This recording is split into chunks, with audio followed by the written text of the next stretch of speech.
मेहनती किसान रामू की कहानी। एक छोटा सा गांव था जहां रामू नाम का एक किसान अपनी ईमानदारी और कड़े परिश्रम के लिए जाना जाता था। उसका जीवन सादगी और अनुशासन का मेल था। सूरज की पहली किरण के साथ वो अपने बैलों को लेकर खेत की ओर निकल पड़ता था। कठोर परिश्रम और समर्पण। रामू के खेत हमेशा हरे भरे रहते थे। वो न केवल पारंपरिक फसलें जैसे गेहूं और धान उगाता था, बल्कि ताजी सब्जियां भी उगाता था। गांव के बाकी लोग अक्सर दोपहर की धूप में आराम करते थे, लेकिन रामू मिट्टी से सोना निकालने की धुन में लगा रहता था। मुसीबत और रामू की समझदारी। एक साल प्रकृति ने परीक्षा ली और पूरे इलाके में भीषण सूखा पड़ा। आसमान से आग बरस रही थी और नदियां नाले सूख गए थे। जहां अन्य किसान हाथ पर हाथ धरे बैठे थे, वहां रामू की दूरदर्शिता काम आई।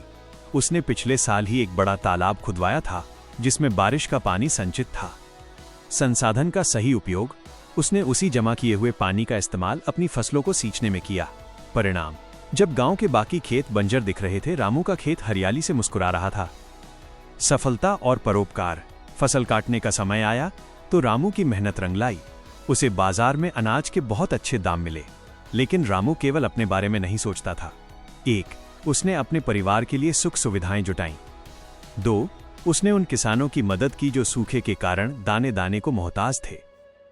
सफलता का मंत्र। जब गांव वालों ने उसकी इस निरंतर सफलता का राज पूछा, तो रामू ने बड़ी विनम्रता से कहा, सफलता का कोई छोटा रास्ता नहीं होता। यदि हम कड़ी मेहनत, अटूट धैर्य और समय रहते सही योजना, समझदारी का पालन करें, तो हर मुश्किल